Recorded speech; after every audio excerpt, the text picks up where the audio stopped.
L'AES ne concentre pas uniquement les 3 pays dont on parle, mais elle fait aussi écho à l'ensemble de la jeunesse africaine. Et lorsque vous vous rapprochez de ces jeunes-là et que vous échangez avec la plupart des jeunes... Avec quel indicateur Non, même sur les réseaux sociaux. Oui, mais les réseaux sociaux, quel indicateur? On voit aussi dans les c'est pas un indicateur. Non, ça peut être un indicateur. Ça peut l'être un indicateur. Et c'est les réseaux sociaux qui ont accès aux réseaux sociaux. Non, ce que je veux dire par là, c'est qu'on ne peut nier le fait qu'il y ait réellement un engouement derrière l'AES de la part de la jeunesse. Donc ça veut dire qu'il y a quand même si on ne va pas dire, on ne peut pas se baser sur des études parce qu'elles ne sont pas faites.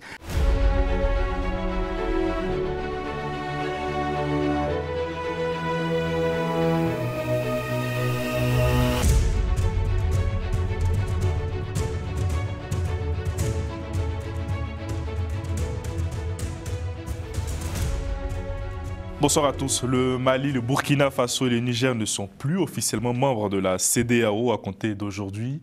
Pour analyser les conséquences de ce divorce, je reçois Sédik Kaba, journaliste et écrivain. Bonsoir Sédik. Bonsoir. Frédéric Tchoungui, analyste politique. Bonsoir Frédéric. Bonsoir. Merci de me recevoir. Sédik, comment qualifierez-vous ce jour-là dans l'histoire communautaire ouest-africaine? Non, moi je considère que c'est un jour d'une extrême gravité. Ça marque quand même un recul dans le processus d'intégration régionale que nous avions amorcé il y a 50 ans. Cet événement qui intervient aujourd'hui, alors que nous sommes à une étape de la maturité et de la maturation de notre organisation sous-régionale, moi, je l'ai vu douloureusement, parce que pour moi, le progrès, c'est la poursuite de l'intégration régionale.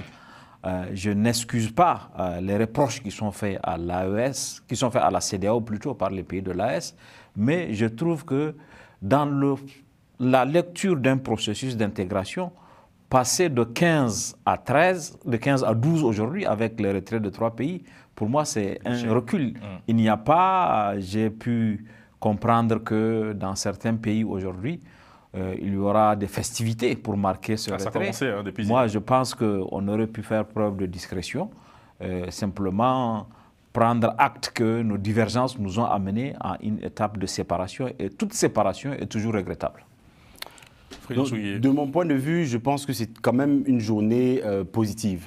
Pourquoi? Parce que cela marque le retrait de 3 pays, effectivement, ça va affaiblir la CEDEAO, mais aussi il faut prendre en compte les aspirations des peuples, de ces 3 peuples aussi, parce qu'on voit que l'AES s'est dessinée non pas par ses dirigeants en réalité, mais aussi par le soutien populaire qui veut autre chose pour son espace. Donc moi je l'accueille plutôt comme une bonne chose, et je pense que le fait qu'il y ait cet AES qui va se renforcer pourra peut-être remettre en question en réalité la politique d'intégration régionale de la CEDEAO, pouvoir avoir une alternative par rapport à ces politiques-là et proposer autre chose qui peut-être va arriver, je l'espère, dans quelques années, une convergence, à plus de convergence dans la zone, et redéfinir en réalité le partenariat qui... Non, si on dit que c'est une décision populaire, je doute fort. Moi, je viens du Niger. Le Niger a 5 régions, 5 régions administratives. Et sur les 5 régions, sur les 8 plutôt régions, 5 font frontière avec le Nigeria. Si aujourd'hui on fait un référendum au Niger, je ne suis pas sûr que la sortie puisse remporter. Donc on ne peut pas présumer, simplement parce qu'il y a eu des manifestations dans la capitale, que cette décision est une décision populaire. Est-ce qu'aujourd'hui, qui peut dire que si on fait un référendum au Niger, le retrait va être majoritaire? Non, bien sûr. Sur le plan du caractère populaire, c'est assez discutable. Et je ne suis pas sûr que, à part le Burkina ou l'Assemblée législative de transition, le Bénin ou le Conseil national de transition, au Niger, il n'y a pas d'instance parlementaire. Parlez du Mali. Je parle du Niger. Oui, le Burkina, le Mali, oui. Au Niger, il n'y a pas une instance. Donc on ne peut pas conférer un caractère populaire à une telle décision.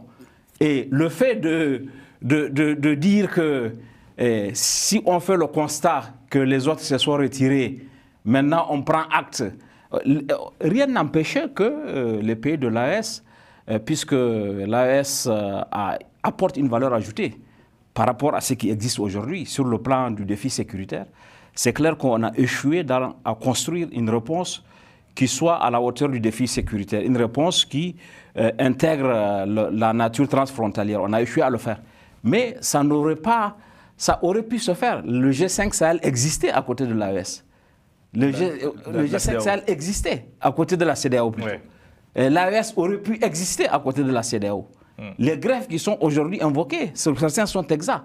La question du caractère, de la souveraineté de ces organisations par rapport à des États extérieurs, tout ça est tout à fait vrai. Mais au niveau, à part même si on pose un diagnostic comme ça, pour moi, la séparation n'était pas la seule solution acceptable et la seule solution. Mais c'était qu'on voit les peuples dans la rue et tout. Mais est-ce qu'ils ne sortent pas? Le Niger, c'est 27 millions de personnes. S'il vous plaît. J'arrive, Frédéric. Oui, vas-y. Non, mais monsieur Sidiki Kaba, on ne peut nier le fait que la jeunesse africaine plébiscite l'AES. C'est-à-dire que l'AES ne concentre pas uniquement les 3 pays dont on parle, mais elle fait aussi écho à l'ensemble de la jeunesse africaine. Et lorsque vous vous rapprochez de ces jeunes-là et que vous échangez avec la plupart des jeunes... Avec quel indicateur? Non, même sur les réseaux sociaux. Monsieur, oui, mais les réseaux sociaux, quel indicateur? On voit aussi dans les c'est pas un indicateur. Non, ça peut être un indicateur.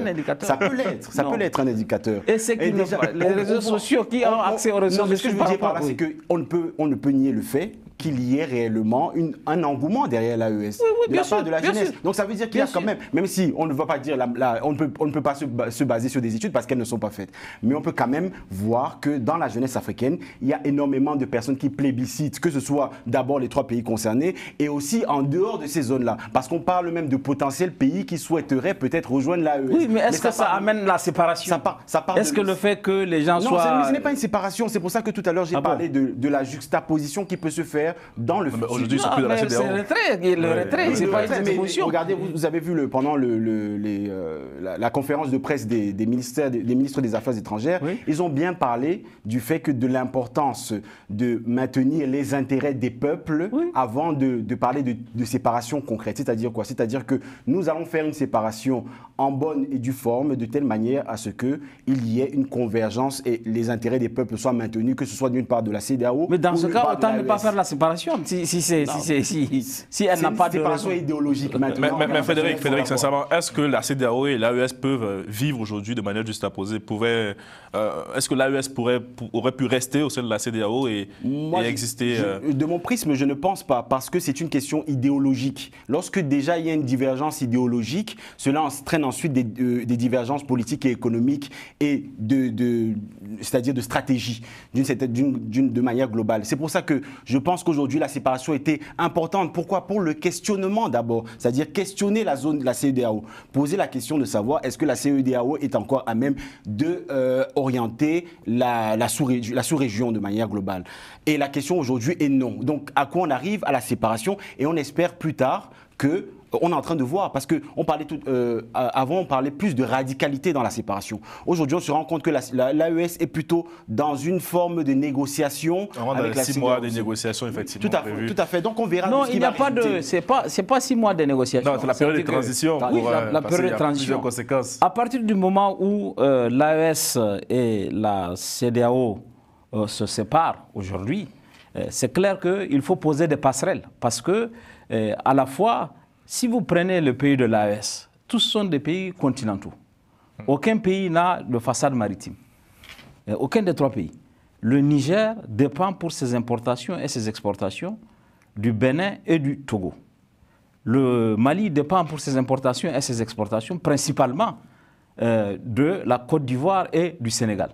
C'est la même chose pour le Burkina. Donc, il y a beaucoup de convergences d'intérêts, et sans compter même les liens plus intime entre les populations. Quand vous prenez le Niger et le Nigeria, c'est 1500 km de frontières. Et c'est des peuples qui vivent de part et d'autre. Il y a des gens même qui ont leur champ au Nigeria et qui sont au Niger.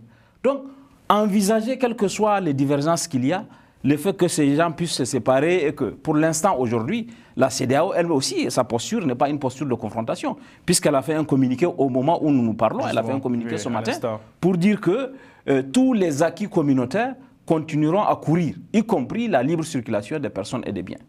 Il y a des pays qui sont dans la CEDEAO aujourd'hui qui ne sont pas d'accord avec la façon dont la CEDEAO s'est comportée, qui ne sont pas d'accord avec les relations que la CEDEAO a pu tisser, qui ne sont pas d'accord avec son bilan sur le plan sécuritaire, mais ils n'en sont pas sortis. Ils sont restés, le président du Sénégal et le tandem Bassirou Diomaye Faye et Ousmane Sonko dit qu'il y a un problème avec la CEDEAO, y compris un problème avec le franc CFA, qui est une revendication populaire. Mais le fait de quitter la CEDEAO, pour moi, représente un recul. Moi, je ne le partage pas, comme je l'ai déjà évoqué. Pourquoi? Parce que ça permet une remise en question, en réalité, de cette organisation de manière globale. Bien, je crois que là, la divergence, elle est claire. On ne pourra pas vous réunir sur ce sujet. Sidik, au niveau de la liberté de circulation, je crois que la CEDEAO a tranché ce matin parce qu'il y avait cette question de savoir. L'AES avait dit que son espace était ouvert, en tout cas aux États membres de la CEDEAO. Donc la CEDEAO a tranché ce matin. Il y a une réciprocité qui est mise en avant aussi de la part de la CEDEAO. Oui, exactement. La CEDEAO a dit que rien ne change sur le plan des acquis communautaires, que l'ensemble des documents qui ont été déjà établis, qui portent la mention CEDEAO, continueront à être acceptés. La mention portée par des ressortissants de l'AES continueront à être acceptés, y compris d'ailleurs sur le plan de la circulation des biens. Maintenant, il y a des conséquences sur le plan, par exemple, du prélèvement communautaire. À partir du moment où ces pays ne sont pas dans la CEDEAO, on ne peut plus continuer à faire le prélèvement communautaire pour financer le fonctionnement de la CEDEAO.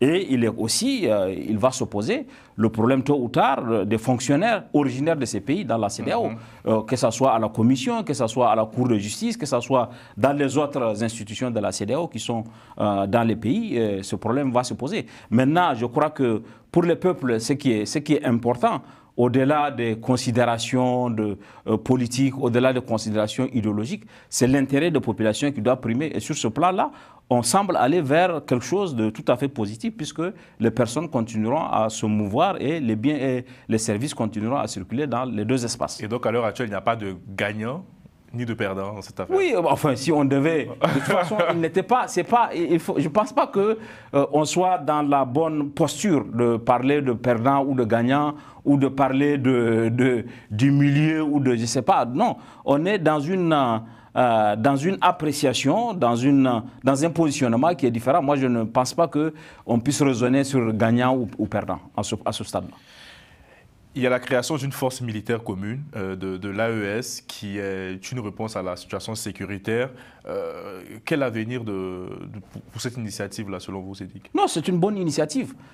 Il ne faut pas penser que parce qu'on dit que la séparation est douloureuse, qu'on est contre l'AES. À mon avis, l'AES est une bonne chose, puisque sur le plan sécuritaire, jusqu'ici, il nous manquait un espace comme celui-là, c'est-à-dire une approche communautaire qui permet d'apporter une réponse transnationale à un défi qui est devenu transnational depuis longtemps. Le fait que le pays de l'AES se mette ensemble pour créer cette force de 5000 hommes est une excellente chose. Et en plus, ce qui est original par rapport à la démarche du G5 Sahel, c'est que cette force va être une force entièrement dédiée à la lutte contre le terrorisme.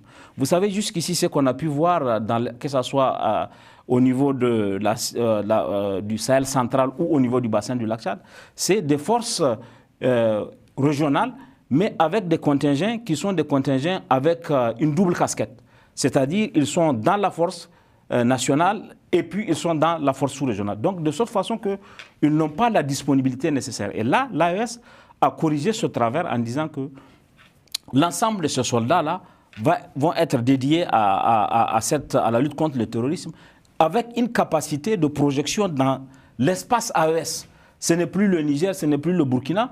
On ne sera plus dans le schéma de la force mixte multinationale, par exemple, où le contingent du Niger défend le Niger, le contingent du Tchad défend le Tchad, le contingent du Cameroun défend le Cameroun, le contingent du Niger défend... Là, on est dans une force qui peut aller au Nigeria, qui peut aller au Burkina, qui peut aller au Mali, avec un contingent, une interopérabilité. Je crois que ça, c'est un véritable acquis. Maintenant, il se pose le défi du financement. Et là, sur ce plan aussi, ce que la CEDEAO, ce que l'AES apporte plutôt comme une avancée par rapport à ce qu'on a connu jusqu'ici, c'est qu'elle commence par compter sur ses propres moyens. Vous savez, quand vous comptez sur la charité internationale, on vous donne quand on veut. Aujourd'hui, on a donné à l'Ukraine plus qu'elle n'en a besoin. On n'a pas donné au G5 Sahel. Donc, le fait que l'AES ait choisi d'abord de compter sur ses propres ressources, et ce n'est pas ces ressources qui manquent. Si vous regardez, il y a des pays aujourd'hui de l'AES qui consacre 25%, 27% de leurs recettes fiscales, de l'ensemble de leurs recettes fiscales aux défenses de sécurité et aux dépenses sécuritaires et militaires. Donc, il y a des choses qui sont possibles et je pense que la création de cette force, pour moi, est une avancée importante. Quelque chose à ajouter, Frédéric Tchoungui? Oui, je pense que la création de cette force répond d'abord principalement à la défaillance de la CEDEAO à garantir la possibilité pour l'ensemble de la région de vivre ou bien de combattre de manière globale le djihadisme. Et c'est pour ça qu'aujourd'hui, je pense qu'il est très important de noter que nous sommes en train de sortir du multilatéralisme pour aller au bilatéralisme exacerbé. Ça se voit dans le monde entier, mais pour revenir au cas de l'AES, on voit qu'ils ont des problèmes, ils souhaitent y faire face, ils souhaitent trouver des solutions par eux-mêmes parce qu'ils se rendent compte que la CEDEAO n'a pas été capable de proposer un narratif au niveau de la sécurité pour leur permettre de régler ces problèmes avec le djihadisme au niveau de leur frontière. Moi, je voulais qu'on s'attarde un peu. Non, je pense qu'il faut aussi dire que ces pays-là ne pourront pas combattre l'insécurité à eux seuls. Ils ont besoin des pays qui ne sont pas dans l'AES. La menace aujourd'hui, elle dépasse les cadres du Sahel. Si vous prenez le Bénin et le Togo, qui ont été attaqués après la Côte d'Ivoire, donc il faut, à côté de la réponse que l'AES est en train de construire, il faut voir comment aussi on peut coordonner avec les autres pays qui ne sont pas dans l'AES. Parce que le défi, il n'est pas que le défi sahélien, c'est un défi qui est devenu régional, y compris des pays qui ne sont pas dans l'AES. Et la réponse, elle ne peut pas être que la réponse de l'AES. C'est une avancée importante, mais c'est une étape. Il faut pouvoir associer aussi les autres pays, puisque là, aujourd'hui, ce à quoi on assiste sur le plan sécuritaire, c'est quoi? Il y a une deuxième zone de 3 frontières qui s'est créée entre le Burkina Faso, le Niger et le Bénin. Il y a une troisième zone de 3 frontières qui s'est créée entre le Burkina Faso, le Bénin et le Togo. Donc, il faut construire une réponse qui intègre toute cette dimension. Sinon, on va se retrouver encore avec... Justement, ça tombe bien. Donc, la CEDEAO sera amenée à travailler tôt ou tard avec l'AES sur ces questions sécuritaires. Absolument. Il y a eu l'initiative d'Accra qui a été mise en place au sein de la CEDEAO. Ils pourront peut-être se juxtaposer pour régler ce problème. La CEDEAO et l'AES ont intérêt à travailler sur la question sécuritaire de façon très étroite. Parce que le défi, il concerne les pays de l'AES, il concerne les pays qui ne sont pas dans l'AES. Donc, il faut construire une réponse. Sinon, on va se retrouver dans la situation qui a été celle avant la création de l'AES, où les djihadistes attaquent le Niger et se réfugient au Mali, où ils attaquent le Burkina. Donc, s'il n'y a pas de coordination, y compris opérationnelle, ils vont attaquer le Niger et se réfugier au Bénin, et ils vont attaquer le Bénin et se réfugier au Niger. Donc, c'est pour cette raison-là, l'AES a besoin de la CEDEAO, la CEDEAO a besoin de l'AES. D'abord, la CEDEAO a mis du retard, et c'est un des reproches qui lui est fait, a mis du retard à prendre le lead, à prendre le leadership de la construction d'une réponse régionale. Ce n'est que plus tard qu'elle avait annoncé la mobilisation d'1 milliard de dollars qui n'est pas venue finalement. Moi, je me reviens sur la question de ton bilatéralisme qui est très intéressant parce que je lisais ce matin et j'ai vu qu'il y a certains pays de la CEDEAO qui essaient de faire bande à part avec les pays de l'AES, par exemple le Togo qui se rapproche de l'AES, notamment pour des questions peut-être idéologiques mais aussi financières parce que le Niger utilise le port du Togo en raison de son petit conflit avec le Bénin. Est-ce qu'il n'y a pas une fissure qui s'installe aujourd'hui, Sidique ou Frédéric, au sein de la CEDEAO dans l'approche avec les pays de l'AES? Alors, je pense qu'il est très important de mentionner le poids économique aussi que à l'AES dans la CEDEAO. Certes, il est mineur comparé aux pays côtiers, mais sans les pays de l'AES, certains pays côtiers dont les ports, comme vous l'avez évoqué tout à l'heure, dépendent et ravitaillent ces pays de l'AES auraient des pertes significatives. Donc effectivement, on va dans cette direction-là, qui est que les pays de la CEDEAO vont commencer aussi à regarder dans le sens de l'AES et voir leurs intérêts propres avant de parler de l'intérêt de la CEDEAO. S'ils se rendent compte qu'ils peuvent faire plus d'échanges commerciaux avec l'AES et qu'il y a possibilité dans le futur de peut-être les rejoindre, ils le feront. Moi, je le pense clairement. Maintenant, on n'en est pas encore là. Ce sont des cas de figure que je suis en train d'évoquer. Mais on est dans une situation aujourd'hui où nous avons les pays, chacun va regarder midi à sa porte et regarder ses problèmes. Et pourquoi? Parce que la CEDEAO, malheureusement, est une organisation moribonde aujourd'hui qui qui manque de moyens ou bien qui manque de déploiement de moyens pour pouvoir vraiment structurer sa zone. Manque de moyens, je ne pense pas, peut-être qu'il a été trop affilié à... En tout cas, il n'a pas fait les efforts qu'il fallait. Il n'est pas souverain, peut-être, je suis d'accord, mais manque de moyens, je ne pense pas. Le fait d'appartenir à la CEDEAO n'empêche pas d'avoir une coopération bilatérale. La CEDEAO ne dit pas, puisque vous êtes dans la CEDEAO, vous ne devez pas coopérer. Chaque pays agit en fonction de ses intérêts. L'essentiel des importations et des exportations du Mali passe par le port de Dakar. Le Sénégal a besoin du Mali et le Mali a besoin du Sénégal. Le fait que le Sénégal soit dans la CEDEAO ne va pas empêcher les échanges. Et je ne suis pas sûr que les Maliens vont dire aux Sénégalais, si vous ne sortez pas de la CEDEAO, nous n'allons pas passer par votre port, puisque c'est l'intérêt du Mali. Donc de toute façon, la question de l'intérêt bilatéral, elle va se jouer, mais l'intérêt bilatéral n'explique pas la démarche multilatérale, parce que l'un des enjeux de la construction de sous-régional, c'est que nous ayons le poids qu'il faut pour demain peser dans les échanges internationaux. Il ne faut pas oublier que notre agenda, c'est l'agenda d'une construction continentale. Maintenant qu'il y ait des défis, des choses à corriger, mais l'objectif, en tout cas, des pères fondateurs, de ceux qui aujourd'hui, de ceux qui avaient défendu le panafricanisme en son temps, c'était la construction d'une unité de l'Afrique. Mais il ne faut pas. Voilà, donc il faut maintenant, s'il y a des étapes qu'il faut franchir, s'il y a des conditions qu'il faut franchir, il faut le faire. Donc c'est ça le défi. Le défi, c'est de pouvoir avancer, que ce soit avec des pays comme le Nigeria. Le Nigeria, c'est 65% du PIB de l'Afrique de l'Ouest. C'est quand même quelque chose d'important. On ne peut pas donc faire une construction. Il y a des pays où il y a des régions entières. Peut-être que souvent, quand les gens parlent, ils ne connaissent pas les réalités du terrain. Ça les amène à prendre les postures qu'ils prennent. Parce qu'ils n'ont pas connaissance des réalités du terrain. Si vous allez dans l'est, le sud-est du Niger, dans la région qui s'appelle Difa, qui est aujourd'hui l'épicentre de la menace de Boko Haram au Niger, si vous allez à Difa, la monnaie qui circule depuis dans toute la région, c'est la Naira.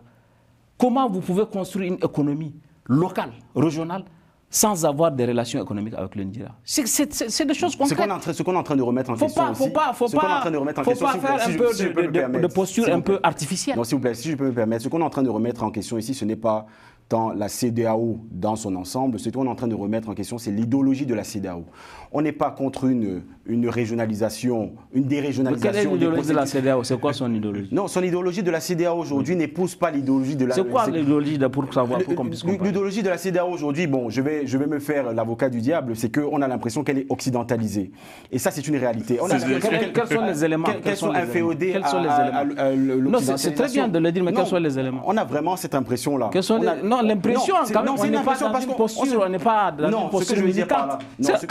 Quand on défend des convictions comme ça, il faut avoir des éléments étayés. On a l'impression que, bon, par exemple, il reste des bases militaires dans les pays de la CEDEAO. Quel pays? La Côte d'Ivoire, par exemple. Mais la Côte d'Ivoire, c'est un pays sur... Oui, mais ce que je veux dire par là, c'est que ce pays représente aussi la CEDEAO. Donc, vous avez demandé des éléments, je vous en donne. Moi, je vais peut-être transcrire un peu mieux ces propos. Non, les propos sont clairs. Les propos sont tout à fait clairs.